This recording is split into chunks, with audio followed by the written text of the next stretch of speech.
خطوبة بيسان ومحمود. خلينا نبلش ونشوف شو في. مرحبا، كيفكم يا جماعة؟ معاكم عمر ورجعت لكم اليوم بفيديو اروع من اللي قبله. كالعادة قبل ما نبلش بهذا الفيديو، اذا مالك مشترك انزل اشترك وحط لايك وعلق تعليق حلو هيك يكون على ذوقك. تابعوني على حسابي بالانستغرام، تلاقوه تحت بالديسكربشن. مو بقولوا ديسكربشن ولا ايش؟ المهم تلاقوه تحت بالوصف، روحوا تابعوني هنيك وبس. يلا خلينا نبلش. خبر خطوبة بيسان أكتر خبر بنصدم فيه بعد خبر ولادة شروق على اللايف. هلا رح تقولوا لي وين الصدمة بالموضوع؟ إنه بيسان خطبت عادي يعني مثل كل البشر. رح أقول لكم إيه، عادي تخطب واحد عاقل راشد بالغ، بس مو تخطب طفل. يعني هذا إذا بكرة زعلها بتطلب له شرطة الأطفال. لك لسه هذا عمره 12 سنة، هذا لسه ما انفطر. بس لا، العمر مو مهم، يعني مو مهم. المهم فهمتوا علي؟ هلا بيطلعوا بساووه 40 رجل بالغ راشد متزوج ومطلع وعنده ولدين، بس حالق دقنه لانه عم تعمل له حساسيه، ولو عمل ليزر لدقنه لانه وجهه انعم من ابن خالته الصغير. وانس شايف عم يبكوا بالزاويه انه ما لقيتي غير هاد.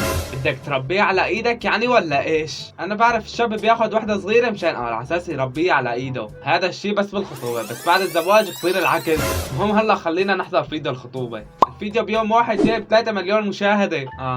هلا عرفنا انتو ليش خطبتوا، عشان ترند مبينه، يعني ما بدها اثنين يحكوا فيها.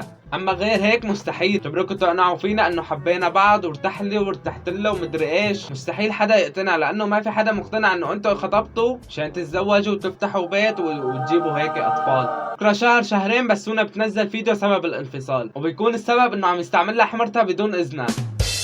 اذنها ولا خشمها؟ هلا خلينا نحضر فيديو الخطوبه العمشت بقر. بلشنا اليوم. انا ما عم اعرف احكي شيء، اوكي ركزوا معي وحسوا بمشاعر اللي انا عم حسها اليوم. هي هو بدي افهمكم، اول مره بحكي هيك، استنوا 1 2 3. بيسلا تحاول تساوي حالك انك متلبكه وخايفه ومدري ايش، حركات البنات هدول، يعني لانه التمثيل ما ظابط معك ابدا. خلص قولي اليوم خطبتي وخلص، ما في داعي لكل هالتمثيل. المهم خلينا نكمل. طلبتي هيك بيقولوا صح؟ لا اليوم مو طلبتك، اليوم خطبتك، هيك بيقولوا. اليوم طلبتي وجايين اهل العريس ويطلبوا ايدي، صح؟ مو هيك تحكوا بدي اقدم القهوه ومن هالحركات. ليش محسستينا انه نحن من غير كوكب؟ كلنا من كوكب واحد، كلنا بشر، يعني كلياتنا بنحكي نفس الشيء. ما في انتو هيك بتحكوا نحن هيك بنحكي، كلياتنا حكينا نفس الشيء. المهم كملوا. هلا جهزنا كل شيء برا، الزينه، حلويات، العطور، كل هالاشياء ليك برا، وبس نحن هلا عم نستنى الناس اللي رح تجي. انا كثير متوتره، اول مره بحس بهيك توتر، عم برجف. لا ما عم ترجفي، بيسان بلا تمثيل، يعني مو ظابط معك، يعني مو مبين ابدا انك عم تقلدي نارين بيوتي، ابدا مو مبين. انا ما لاحظت، انتوا لاحظتوا شيء؟ المهم خلينا نكمل. حسب اقراك بدك تكمل. ما حسيت بالملح بعد؟ لا كنت بعيد. اشرب عسل. لا طيبه والله. لا شكرا رسالة. هو بيكون فيها شيء بس هو ما لاحظ، لانه اول مره بشرب قهوه بس ما بيعرف طعمتها، يعني فكر هي طعمتها الحقيقيه.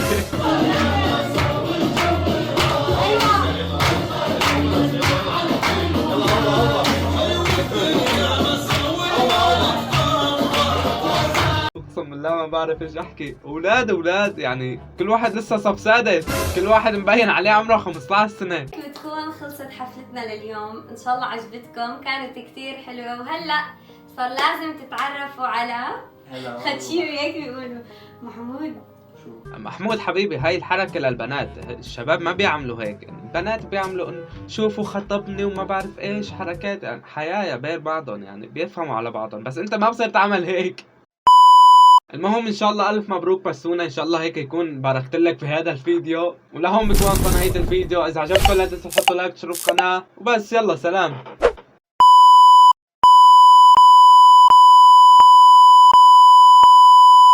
هلا رح تقولوا لي وين الصدمة بالموضوع؟ انه بيسان ختمت يعني مو انتو هيك بتحكوا، كلنا من كبكب. تخيلوا ما في حرف الواو، شو بتصير كلمات؟